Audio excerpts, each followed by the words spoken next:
O Congresso Nacional começou a retomar as atividades após o primeiro turno das eleições, mas em ritmo lento, quase parando. O repórter Marília Ribeiro chega agora. Quando é que devem ser feitas as votações importantes previstas para esse ano que está quase no fim, Marília? Boa noite para você, bem-vindo e bom trabalho.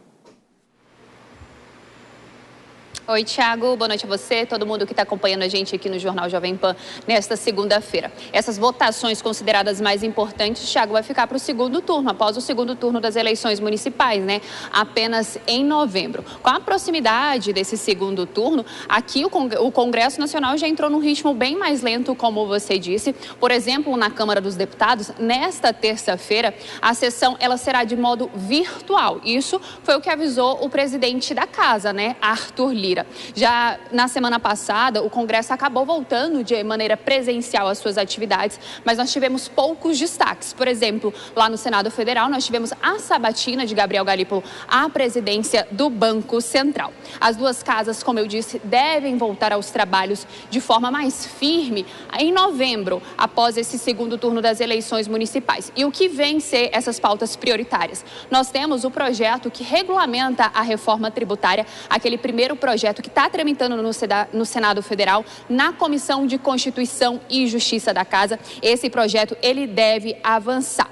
E logo após o primeiro turno, o que aconteceu? O Planalto acabou colocando quais seriam as suas prioridades para o mês de outubro lá dentro do Congresso Nacional. E nós tivemos o projeto que amplia a punição para incêndios criminosos e também sobre as regras das apostas online no país, né? As regras sobre as bets. Esses dois assuntos, eles devem ficar mesmo para o mês de novembro. O presidente do Senado Federal, Rodrigo Pacheco, na semana passada, ele acabou autorizando a instalação da CPI das bets, que foi sugerida pela senadora Soraya Tronic. Essa CPI, ela ainda será instalada, também ficando para novembro, e a relatoria deve ficar por conta também da senadora Soraya Tronic. Outra proposta que ainda está em análise pelo Executivo é a que reúne as novas regras para o pagamento das emendas parlamentares, aquelas emendas que foram suspensas pelo STF. Uma proposta, ela ainda precisaria ser aprovada pelo Congresso Nacional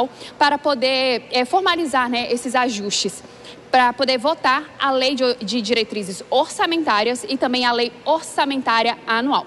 O que a Constituição prevê, né? A Constituição prevê que os dois textos precisam ser apreciados pela Comissão Mista de Orçamento do Congresso Nacional até o dia 31 de dezembro. No entanto, o presidente da comissão, o deputado Júlio Arco Verde, decidiu suspender a leitura desse relatório da LDO até que uma solução sobre as emendas seja definida. Tiago, e no meio disso tudo, nós ainda temos a eleição para as duas casas, né? Para a presidência das duas casas, da Câmara e do Senado Federal, que é um assunto que já vem se arrastando, que vem questão de apoios. Então tem muita coisa para acontecer nesses poucos meses que restam de 2024, Thiago. Pois é, 2 meses e meio para acabar o ano, é bom lembrar isso, né? E os parlamentares não aprovaram quase nada do que prometeram. Bom trabalho, Marília Ribeiro. Vou chamar a Dora Kramer.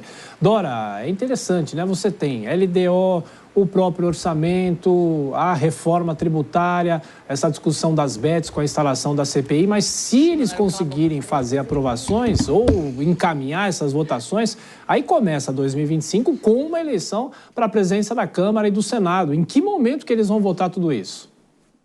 Não faço a mais pálida ideia, porque é coisa pra caramba, coisas muito complicadas, porque olha só, ainda tem 1.000 e poucos municípios com segundo turno, tá certo? Então, mesmo quem não está envolvido, essa coisa só vai retomar num ritmo normal depois do segundo turno. Portanto, 1 mês e 20 dias, tá? Até o recesso.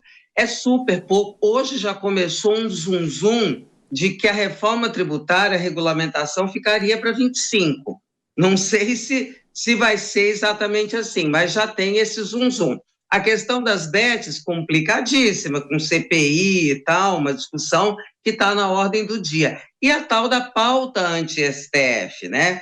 Tem essa que, embora tanto o Rodrigo Pacheco quanto o Arthur Lira tenham dito, garantido a ministros do Supremo que não vai andar, ou pelo menos grande parte não vai andar, isso fica ali na mesa de negociações justamente para a eleição da presidência da Câmara, porque o próximo também, por menos que ande agora, haverá um pedido de comprometimento com esta ou com aquela pauta. Então, é muita coisa, uma coisa intrincada na outra, importantíssimo, como a Marília nos trouxe, reforma tributária, LDO e orçamento são coisas que são prioritárias. Eu acho que até BETs também seriam prioritárias, né? Mas nem sempre o que é prioritário para o Brasil está na pauta de prioridades de suas excelências, os parlamentares. Daqui a pouco a gente fala sobre a pauta anti-STF. O ministro Alexandre Padilha se manifestou sobre isso. Daqui a pouco a gente fala sobre esse assunto.